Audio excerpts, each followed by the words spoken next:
It just seems like conservatives, and in my experience now as a libertarian for years now, weren't really listening when people was telling them, weren't going, there may be something to this. The reason why the Trump supporter in the middle of the road didn't believe it for so long is because they wasn't listening to black people. Absolutely. Black people have been telling across, and not to offend the MAGA folks, right? The hood has been telling you for a bajillion years. Yep. And I say this because I don't ever want anybody to catch unnecessary charges. I've been accused falsely of things. It's just wild. But it almost low-key took for Trump to run through that for certain people to go, wait a minute. I think my black friend was telling me something like this kind of happens. Mm-hmm. And then, you know, it's that James Franco meme at this point. It's like, first time. Yeah. You know what I'm saying? It becomes like, yeah, clearly these cases are trash. Mm-hmm. Clearly, they're targeting a person unnecessarily. This is what the Black Panther Party has been saying. This is what the early stages of people in that Ferguson movement, because I went down there to talk to Darren Seals, God bless him. Darren Seals, his girlfriend, he passed at that time. But I went to talk to his family, his girlfriend, and all of that. Mm-hmm. Those people were like, look, the police brutality thing is just wild here. Yep. And when we were saying it, it was almost like, bro, you just don't want to take individual accountability. Just do the right thing and nothing will happen. Now that people in communities all across the country are saying, well, let's end qualified immunity for police. Not that you just get a blanket whatever, but at the same time, if you do something wrong, that come out of your money, not the tax budget, right? Then everybody got up in arms and went, well, why do we need to? And then when we said, well, if you don't do anything wrong, should be fine. Then you're fine. It just seems like conservatives, and in my experience now as a libertarian for years now, weren't really listening when people was telling them, weren't going, there may be something to this. Do you know what going on tour in Ferguson is? Going on tour in St. Louis? Yep. So this was, people don't, I would tell people, hey, there's a such thing as like structural racism or whatever, right? Yeah. However you want to describe it. And it's actually pretty easy to understand.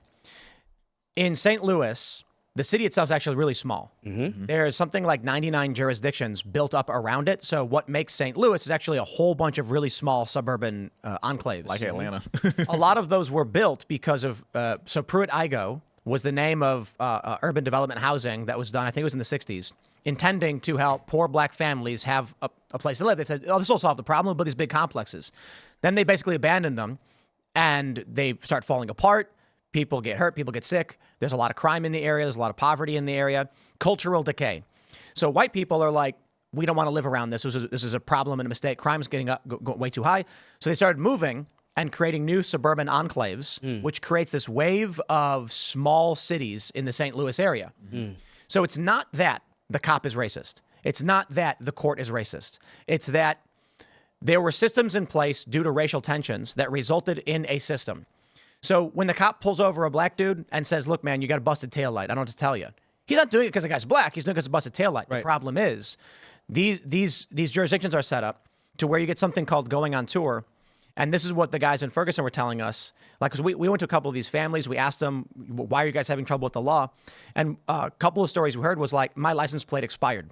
And it was something like $30 to take it. I had to take time off work to go to the DMV and figure out what the problem was because I don't really know. Then I got to pay the fee and I can't. So now I'm trying to figure out, am I going to go back to my job? I can't lose my job. I got to pay rent. I got to pay for food. So I didn't get my license plate renewed. And what happens? From his house to his job was 4 different jurisdictions, 4 different cities. He gets pulled over in the first one, in the first mile, and the guy's and the cop's like, "Look, man, it is what it is. You should have done it. It's a $20 ticket, no big deal." He drives a mile, gets pulled over again. "Sorry, man." And he goes, "But look, I already got a ticket for it." Well, I don't know what to tell you. Here's different city. Different city. Yep. So he was like, friends of ours will get 4 tickets for one thing. And we already couldn't pay for it. We're already struggling, and we have to make those decisions. And it's impossible. Do you feed your kids, or do you like get your license plate, your taillight fixed? Yeah. Right. And so then they don't pay it because they're like, dude, I couldn't pay for the taillight to get fixed in the first place. I certainly couldn't pay the $35 times 4. Right. I don't have this money. So what happens? They get pulled over. There's a warrant for your arrest. Don't worry. It's a minor infraction. So they go to jail. It's for one day. It's overnight. As soon as they get out the next day, the other police department's waiting right outside saying, we were waiting for you because you got a warrant too. Yep. They go on tour. Every time they get out of a police station, they get taken to the next police station. The cops aren't doing it going, wah, we hate black people. The blacks. They're doing it because they're like, hey, look, man, you had a busted taillight and you get a ticket. It's a moving violation. However, these systems were set up at a time when there was overt segregation and racist policies and covenants that were put in place. Right. Some of these places literally had policies saying black people weren't allowed to live there. Right. They make that illegal in the late 60s. They get rid of they make blockbusting and redlining illegal in the 80s, and those structures still exist. Where now, for non-racial reasons, there's a ramification from past racial reasons. But do we need, I have this argument often. She's lefty, but her book is amazing. The New Jim Crow by Michelle Alexander. I have that book, yeah. I don't need it for you to overtly go, it's because we don't like you blacks. If the outcome is exactly the same result. Okay, now it's the same.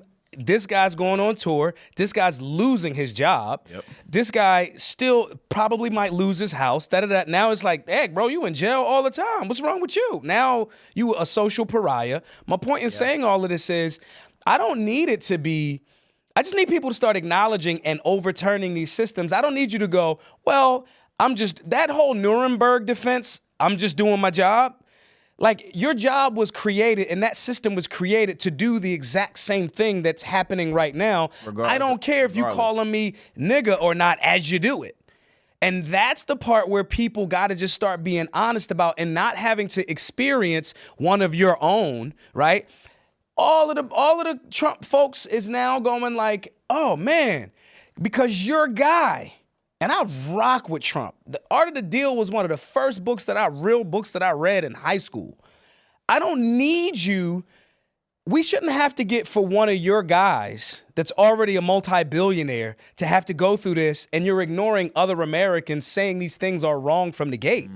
That's the part where we start to lose. It becomes like we got to have the most dire, extreme scenario happen for people to listen to other Americans. You know, I think the big problem is with the left, maybe not the big problem, but a big problem is that their response to these things was to just insult white people. Yeah. And I'm like, look, man, there's like some working class dude who lives in the suburbs of Ohio who has no idea what you're talking about in Ferguson.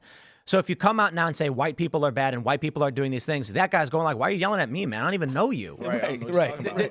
So we end up seeing like all of this major cultural phenomenon with wokeness where they start doing ridiculous things. Yeah. Like they make the Black Panther movie, the Marvel one, and they call it diverse. Right. It's like, shut up. Right. It's a 98% black cast. That's fine. The movie's based in Africa and about black characters. Right. But don't call it diverse and then have all the white people going up and clapping for themselves and patting each other on the back.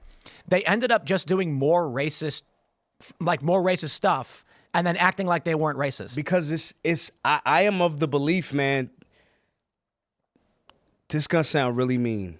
And I love you all. I love you all. The Democrats, Republicans, I love you all. It's about to be bad. I believe extreme leftists that usually identify as Democrats, if we're talking about spiritual, you are agents of Satan. I agree. You're a devil. You're a devil. And they know it.